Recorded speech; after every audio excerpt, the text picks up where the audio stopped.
All right, welcome into today's show. I am joined today by Mr. Brad Leininger out of Branson, Missouri, my home state of Missouri, and he is with Gettin Basted barbecue team. He's also got a couple of restaurants in Missouri as well. So, Brad, thanks for joining us on the show. Oh, hey, thanks for having me. So, give you some context for our listeners. I actually had the chance to connect with Brad at an event we did. It was a test event actually in Nashville, Tennessee, back in July at Famous Dave's, and I was fortunate enough to be able to cook next to Brad and Tim Shear and the guys from Blues Hog, and we had a fun time. I think Brad took home some hardware from that event, so it was good stuff. But I always like to start with journey, Brad. I love to learn more about this journey that we go into and how we got to where we are today. So I'm curious, educate us on your journey into barbecue, into the restaurant industry and everything else. It's about a roundabout ways you can get there. But I mean, I've always cooked. I've always been a cook. Always loved to. My grandparents, my grandmas specifically, were both excellent cooks. And I think it skips a generation because my mom's not much of one, but I always enjoyed cooking with them. And my grandfather was a hog farmer, so we always had a lot of meat, a lot of protein heavy.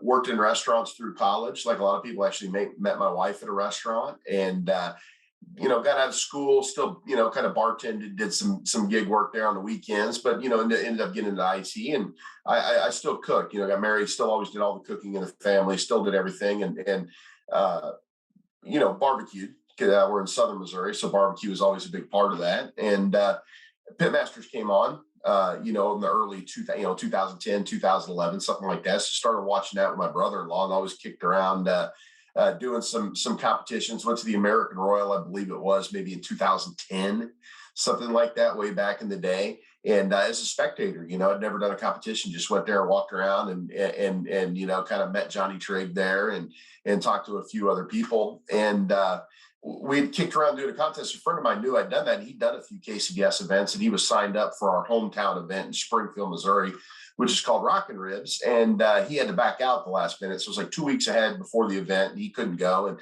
they wouldn't refund his money. So he called me and said, "Hey man, you're always talking about doing this. Why don't you go put your money where your mouth is?" I'm like, okay, we borrowed a smoker, never cooked a whole brisket before in my life. We cooked a lot of ribs, cooked chicken, but not KCBS chicken. Didn't have a clue what that was. So went in there and literally knowing nothing, we'd accidentally run into a bottle of Blues Hog at Lake of the Ozarks, because it's kind of from the area. So we'd been using Blues Hog, ironically, on our barbecue. Had no idea that was the right thing to use. And we ended up going in there and finished in the top. I think we finished seventh. Got 3 meat calls. Got like a 152 in chicken or something. If I would have got a normal score in chicken, I would have won my first contest. But I had no idea. I turned in grilled chicken. What you think barbecue chicken should be, and we won.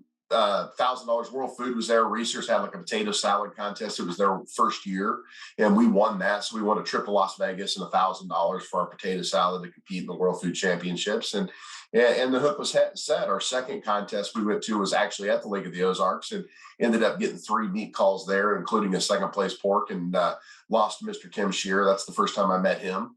And man, ever since then we've been going strong. So just kind of had a little success early, and always been competitive, played college sports, and now we're out here competing every weekend. So I'm curious, you mentioned, Southern Missouri or Ozark barbecue. For our listeners that aren't familiar with that, describe that. What makes it Ozark? What makes it Southern Missouri barbecue? Well, I mean, I think a lot of what's defined, we've helped kind of define that Southern Missouri. We've got a lot of influence from Kansas City. We've got a lot of influence from Arkansas.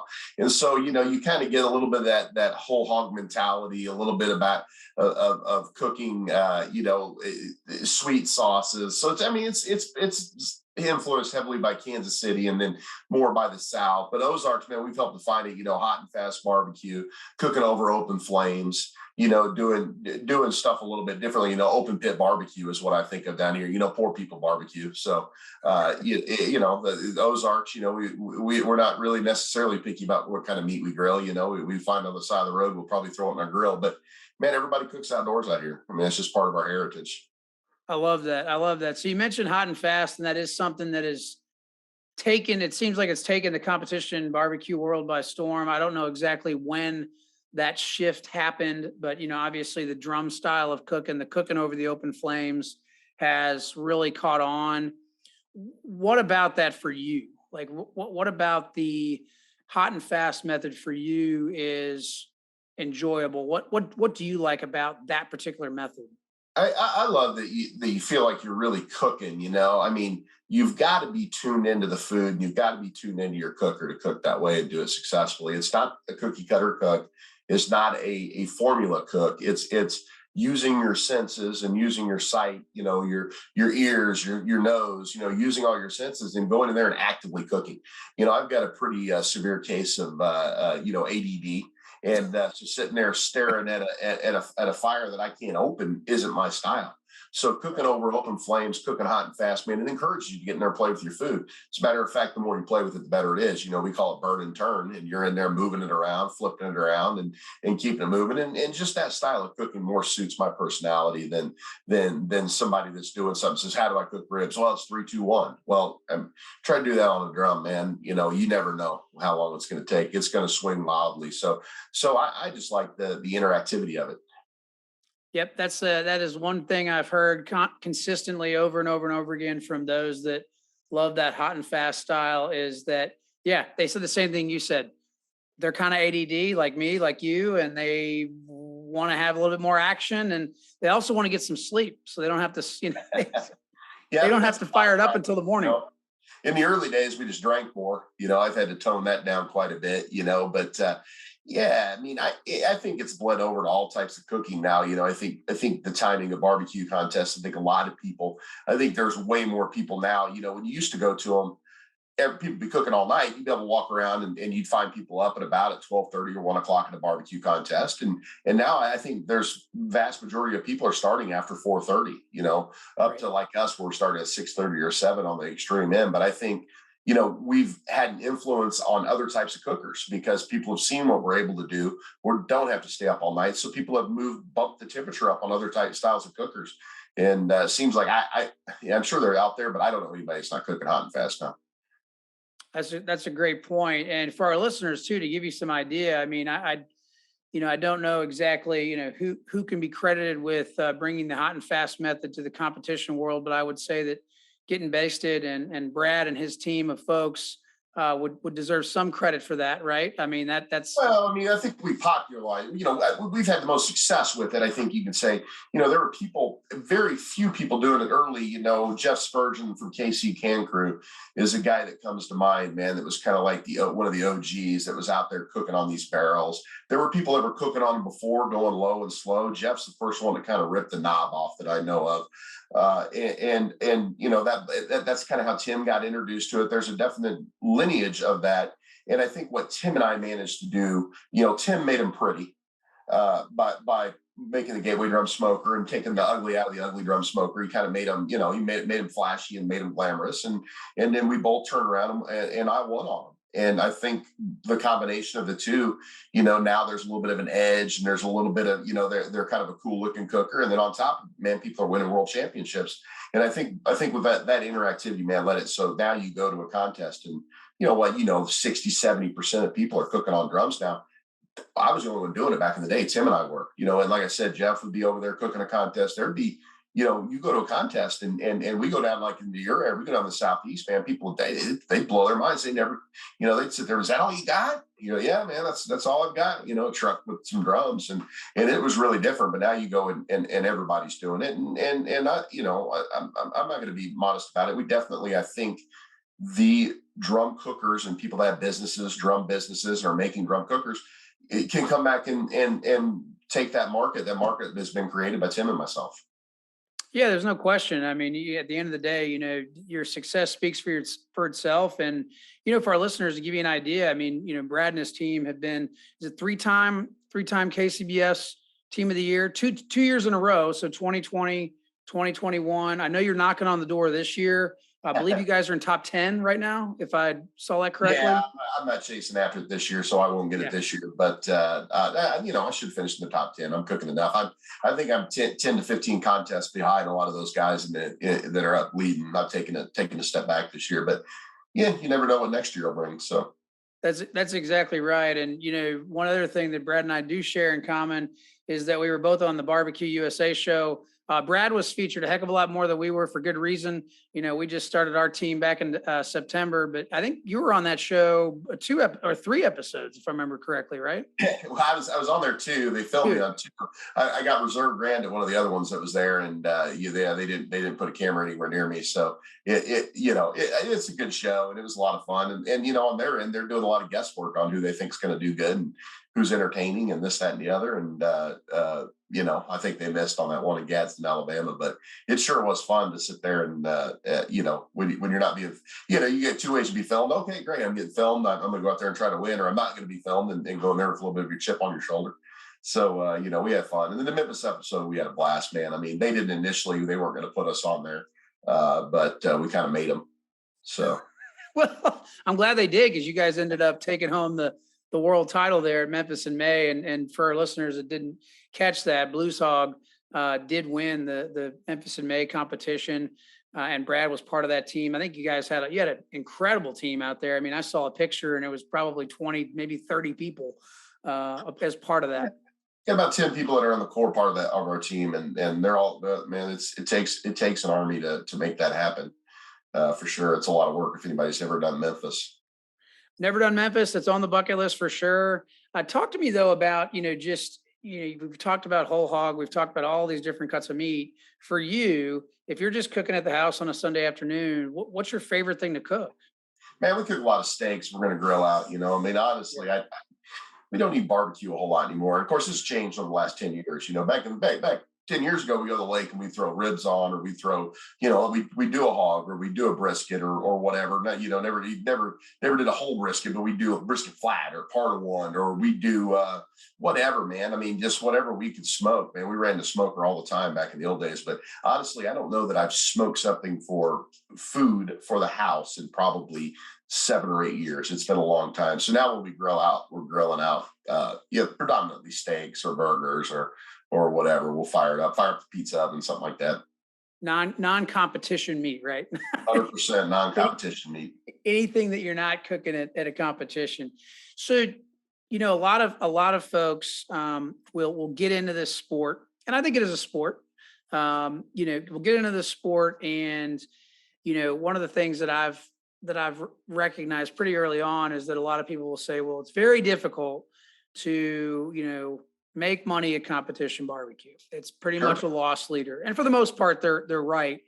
But there are a select few, yourself included in that mix, that have figured out a way to, capitalize and to monetize your skills as a pit master. You've got the restaurant. So I'm curious, when did that come into the picture? When did that mindset shift from, okay, we've got something special here, we're winning contests, to let's take this to the masses? Yeah, man. I mean, as far as the contest goes, I mean, if you're ever looking at it as a way to make money, you're probably looking at it wrong, man. It's a passion. I mean, and even at this point for me now, barbecue contests don't necessarily make sense. I don't need them, from a financial perspective. I need them from a personal aspect, and it's what I love to do. But as far as my businesses are concerned, they'd probably be better off if I quit competing. So if you're looking at it from that perspective, you're in the wrong thing. This isn't something you get in to make money. That being said, anything that you're passionate about and that you pour, as much into barbecue, that I have, you can end up finding ways. Like I said, the restaurants, you can get rubs, you can get sauces, you can work and get some stuff, even competitions. I'm profitable on competitions. I hate to see what the hourly pay is as far as it goes, but, with sponsorships and classes and everything else, we do pretty well in the competition end too. But I don't know, like if I was going to step into that without having the product already, man, I mean, it's certainly a long shot from somebody sitting there saying, hey, man, I'm going to go and I'm going to turn barbecue into a living. Well, first of all, it's professional barbecue. I mean, what are the percentages? I mean, it's not like the NBA or anything, but what are the percentage of people that are going to be successful to get into it?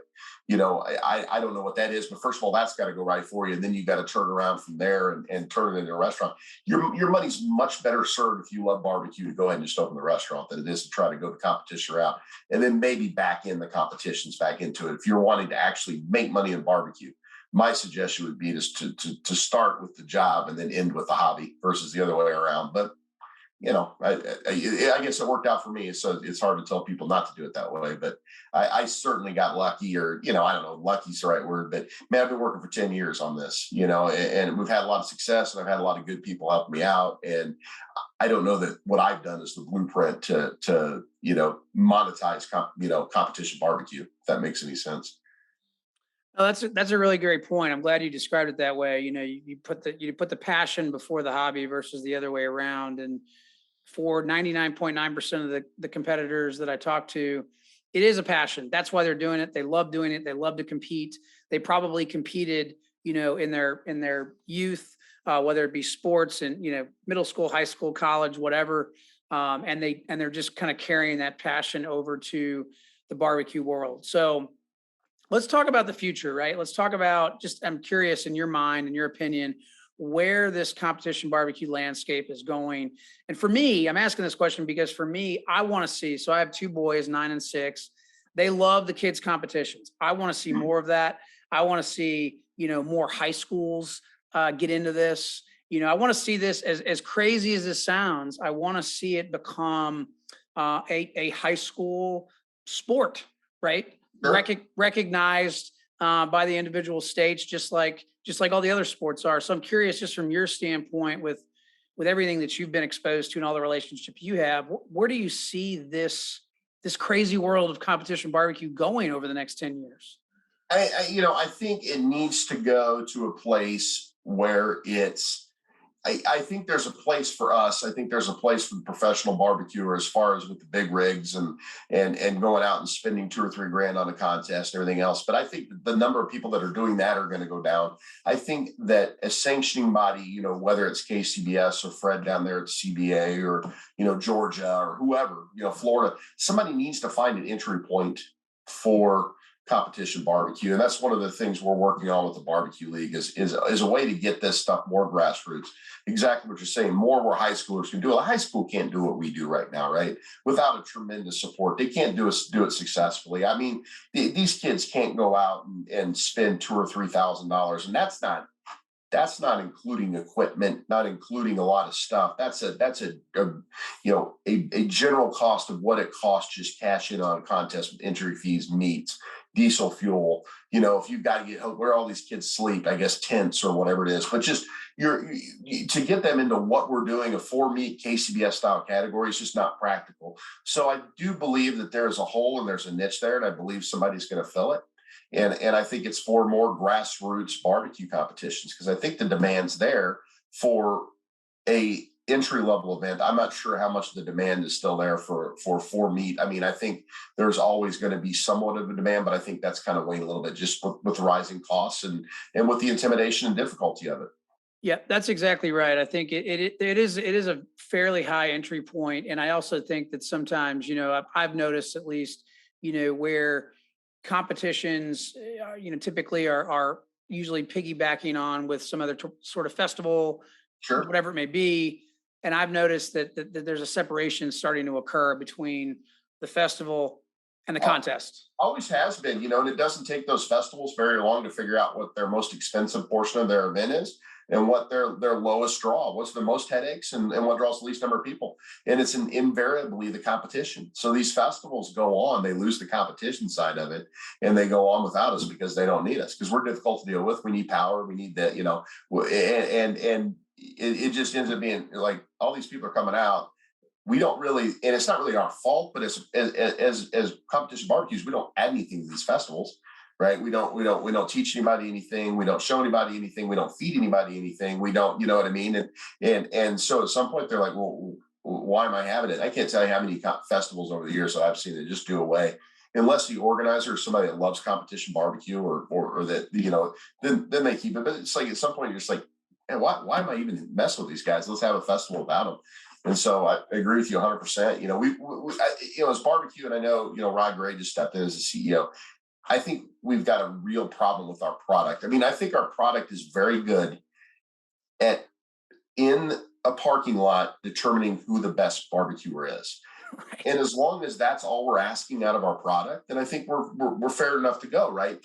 But we can't justify the prize purses that we want. We can't justify the amenities at these events that we want, and we can't justify having more events and getting organizers to put them in if that's all we're providing. If that makes any sense. So KCBS has got a blind system, very good scoring system. I think it's pretty fair. I think the judging's very good. I think everything's there. But as a product to sell out to an organizer and a product to sell out to sponsors and people that want to come and attend, it's really not very good. So I honestly think as cooks, if we don't want this thing to die, we need to step back and say, hey man, let's fix this product and let's make this product so people are able to consume what we're giving, if that makes any sense. And if we're willing to do that, I think we've got a good future. If not, then like I said, there'll be something else that comes up, takes the place. Yep, you're exactly right. If we're just simply, burning meat in a parking lot and having fun talking to each other and not really providing any other value, then it's a tough sell to these organizers. And like you said, they start dropping, that side of the festival because it really doesn't add anything to it. And I'm glad you brought that up because that's one of the things I'm trying to work on locally here in the Augusta, Georgia area is to get, at least with the somewhat local competitions is to say, hey, let's get this more interactive. Let's have, some basic classes, something to just appeal to more people other than just, hey, here's a cooker and don't talk to me between 11:30 and 1:30. Like Right. you gotta make it more too, and everything else. exactly. So you mentioned BBQ League. I wanted to camp out on that and spend some time there for our listeners. So let's chat about that. What is the BBQ League first and foremost?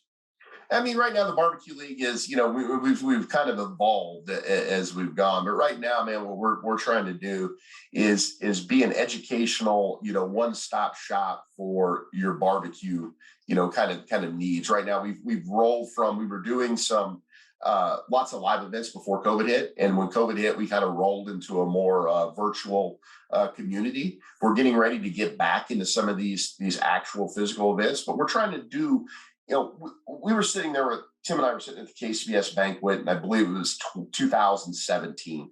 And I think that's the year Travis Clark won Team of the Year. We're sitting there, and we found out, nobody told anybody anything. We just found out when we were getting our Team of the Year payouts that KCBS had decided to half the payouts, not tell anybody this, that, and the other. And Tim and I were at the bar after that, and we're like, man, nobody's going to market us. Like, nobody's going to market us. We've seen cooks go. We saw, my time, I've seen a lot of great cooks that has stepped up, True Bud, Warren County Pork Choppers. You've had these teams that have stepped up, Rod himself, who's now the head of KCBS, that have gone up and cooked. And then they quit cooking, and now nobody knows who they are, right? There's nothing there. There's nothing there marketing. There's nothing pushing. I'd approached KCBS about some ideas about marketing, and they told me, no, we're just a sanctioning body. If you want to market something, go talk to the organizers. And so Tim and I kind of came up with this deal. It's like, man, we've got to start marketing ourselves.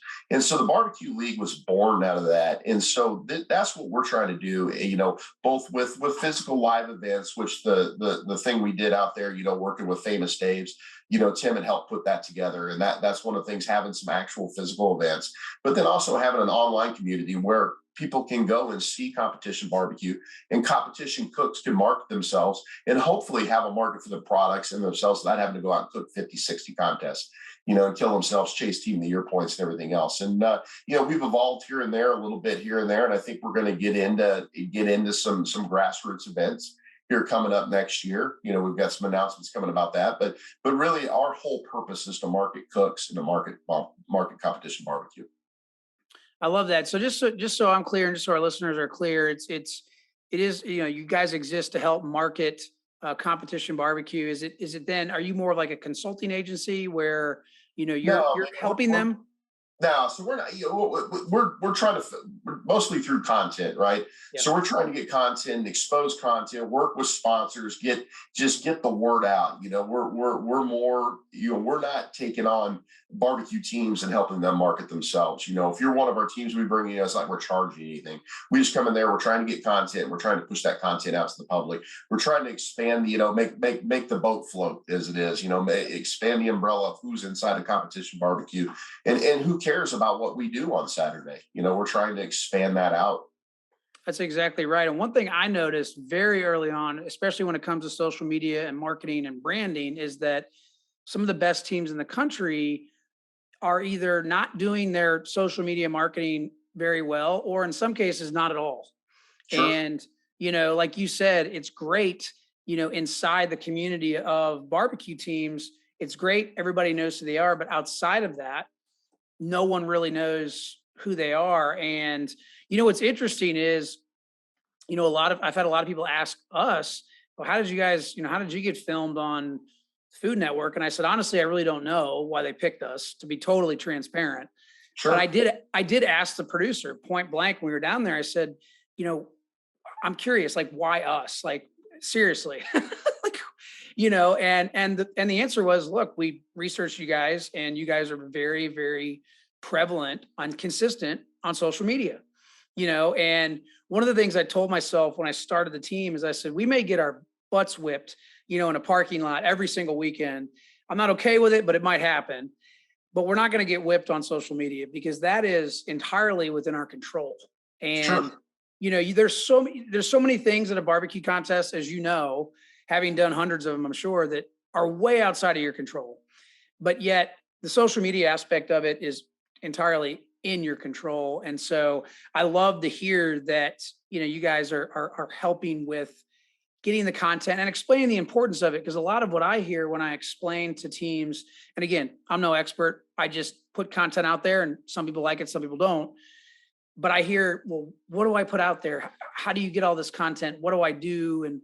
And honestly, it's as simple as literally just firing up your phone and taking some pictures, doing some video.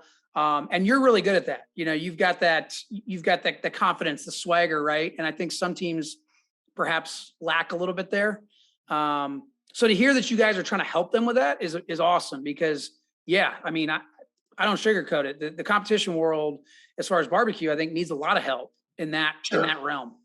Yeah, I mean, and people get frustrated. You talk to competition cooks, and they get frustrated because the people that everybody who cooks the best brisket in the world. Well, it's Aaron Franklin, of course. Everybody knows that.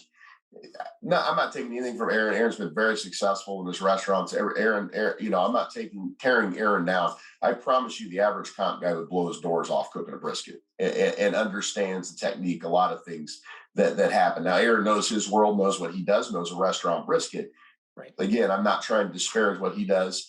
I'm just saying that that's a marketing thing. That's Aaron's managed to market himself way better than everybody else. The top people that are considered top barbecue guys, not that they can't cook, but they can't cook competitions. They've tried and they get beat quite a bit. They're just better marketers than the average competition person. And who's getting the sponsorship? Who's getting the dollars? It's not the best cooks. It's the people that everybody thinks is the best cook. I mean, that's like it or not, that's where the money flows. So being a top cook and going out and win these competitions, that's only half the battle. Like, right, that gives you the street cred. That opens the door. It's up to you to format the presence and to have the following and the expertise that somebody's going to want to give you money. How do you get sponsorships? Well, I mean, it's just like anything, man. Like you got to have the audience. That's what these companies want. That's what these sponsors want. So somebody's wanting to go out and get sponsored or wanting to get stuff, the way to do it is to build your following and build your brand. And That's exactly right. And as you competitions to do it. I mean, a lot of these people are world champion pitmasters. They've never even won a county fair, but it is what it is. Right. Well, you're exactly right. It's like you and Tim were talking about, years ago, that you really do have to market yourself. And the sanctioning bodies, I feel like, need to understand the importance of that, and understand, hey, the days of just being a sanctioning body are pretty much over. Like, you need to evolve and adapt. Well, it just depends on what you get in. I mean, I don't know that okay, if you're going to be a sanctioning body, don't be jealous. Be a sanctioning body, stay in your lane. Like, you can't have it both ways. You can't all of a sudden be like, well, why aren't we doing that? And we've had plenty of our ideas taken by various things or this or that. I think you could just be a sanctioning body. And I don't know that it wouldn't hurt KCBS to just be a sanctioning body. Right. And that's fine, but you've got to have somebody marketing. And that means maybe you're giving away a little bit of your stuff, or you're trying to hold some KCBS events anyway, I agree with you. I don't know necessarily, I don't think KCBS is in a position to be a marketing body, but don't get in the way. I think a lot of times what happens at KCBS, it's run by board by a board, that's a 9-person board that's elected, that comes from within the community. And so we're not picking without the community. I think a lot of times these people in the community have different agendas, and some of them are competitors, and they may not like the other competitors, so they may not want to do something that's going to prop up somebody else. Well, we'll be running marketing through you, but we don't necessarily want to prop you up. I think what they need to do is just get out of their own way. If they're not going to market, let somebody else, you know what I mean? Let other people do it. And I think they'd be okay. But, it's a tough world, man. It's such a small world. And I think a lot of times we end up by kind of shooting ourselves in the foot, just as far as some of this marketing stuff goes, where we need to step back and take a page out of some of these people that are doing Instagram and doing some stuff and help each other out that way. So one thing you mentioned, you talked about the CBA briefly, and the CBA is relatively new to me. And as the more I've learned, frankly, I wish I lived closer to Texas, because all their events right now are in Texas. Texas is a lot closer to you than it is me. But I'm curious, you talked about them briefly, and their model is really interesting, especially from the judging standpoint, going basically, digital, 100% digital. Is that is that something you see the direction of these other bodies going eventually? I don't know how you can do it on scale. I guess has always been my thing. Everybody's wanting KCBS to do it. Okay, well, put 10, 15 contests on a weekend across the world. And now you're making, you've got 15 ad hoc networks that need to happen. You can't use the cloud because some of these places just don't have service, man. Where we have barbecue contests, we're out in the middle of nowhere, right? You're in the middle of, so you can't, and not to mention you're having a festival, a big place like the American Royal, you don't get cell phone service. There's nothing. Why? There's 40,000 people there. And so now you're having a technological thing where I need to come in there and bring in the infrastructure, or bring in a satellite truck, or bring in whatever. So you can't do a cloud-based scoring system. So it has to be an ad hoc network that's set up. And these reps, it's not like we're getting, we're not getting young tech wizards to rep. We've got generally people that have retired, and this is what they're doing is supplemental income. And so now they've got to set up and support a network. Oh, not to mention 80 judges just rolled into Augusta, Georgia. Most of them are probably in their 60s and 70s. And now it's a BYOD type thing. Or I think Fred and them have the devices, but now I've got to have, I've got 15 contests. I've got 25 or 30 teams at each one. I've got to have 500 devices that get distributed out every weekend, mind you. And then on top of that, we've got to get them in. We've got to troubleshoot. We've got to do this. I know it would be the dream that everybody's sitting there and everybody and I'm in IT, man. I've been in IT for years, and I write code. I wrote code for a living. Man, it'd be so easy to write. It would be easy to write. It would be easy to execute. And for Fred and those guys, where there's in the CBA, where there's just one contest going on and they can have somebody there that can solve problems. It is, how do you scale that would be my question. And I'll be interested to see how, I'm friends with Bill and Fred, and I wish them the best. I'll be interested to see how that scales. And I know how that fails. I know they fail back to a paper and everything else to the old way. And maybe that's what it is. Maybe you do it and you do it. If not, you fail back. But there's just a lot of technical hurdles that will need to be overcome before that becomes an issue. And it's one of those things. It's like, okay, it's cool, but what are we solving by doing that? Really? I mean, we're adding a lot of expense. We're putting a lot of complication into something. And what problem are we solving with that? I just don't think we're solving one. And so at that point, it becomes kind of a waste of effort, waste of resources, waste of money. I don't know why a large sanctioning body would, and I don't know if they could go to something like that where it's online scoring like CBA does. And like I said, I am ready to see Fred and them scale. It will be interesting to watch. The day that they have a big, and I think they're getting the San Antonio rodeo next year, maybe, which is a 300-person contest. So, it'll be interesting to see, if they run online scoring at San Antonio, if they sanction that. Yeah, you bring up a great point. Technology is fantastic, and it, for the most part, has made our lives, I'd say, generally easier. But yeah, when it fails in a big way. And I can only imagine, a failure of just, scores getting messed up or having to go back and just all of that. And then to your point, most of the judges, most of the reps they're not 30 years old. They're 60, 70. Yeah. We're lucky to get printouts in 3 hours on most weekends. Right. And that's nothing. Like I said, I know I love all the reps, but that's not what they were doing. It's not the world they come from. They're retired from other walks of life, and they're helping barbecue. And man, I just don't know a lot of them that can sit there and support a network on that to get it up and running and going. But So as we wind down the show, Brad, how can our listeners, how can our audience connect with you on social media with the BBQ League? What are your handles there? Yeah, just at Gettin Basted is the easiest way. A lot of my restaurant stuff runs through there. You can kind of find my personal page, Brad Leininger. And then the BBQ League at the BBQ League is where we're at in the BBQ League. And I see most of that stuff that comes through the social media, everything else. So, those are the easiest ways to get a hold of me. Brad at gettinbasted.com. You got any barbecue questions or whatever, man, we can go through that. But pretty easy to find out there, honestly, as far as it goes on barbecue.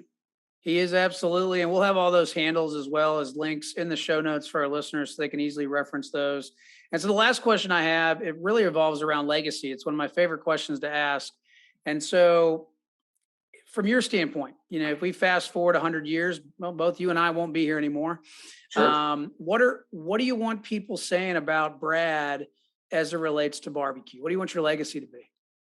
Oh man, I mean, this comes up a lot, and especially as I've had more and more success, and I just mentally don't work that way. Like, I'm not doing this for legacy. I'm doing it because I enjoy it. I'm doing it because barbecue is what I love to do, and now I'm able to take care of my family with barbecue, and that's a blessing. But the answer to your question, I don't care. Right. I'll let everybody argue. In 100 years, like you said, I'll be dead and gone. And man, I as long as I'm having fun at barbecue, I'll let the people that are experts in such thing determine what my legacy is and what my impact's been and everything else, because man, I'm not doing it for that. I love that. Great answer. And if you couldn't tell our listeners, Brad's a pretty upfront and direct person, very easy to chat with, and he means it. He does respond to emails. So if you have questions, by all means, he's willing to share. And Brad, we appreciate your time and coming on the show, and hope to see you soon out on the barbecue trail. Yeah, absolutely. Absolutely. Hoping to get down your way here soon.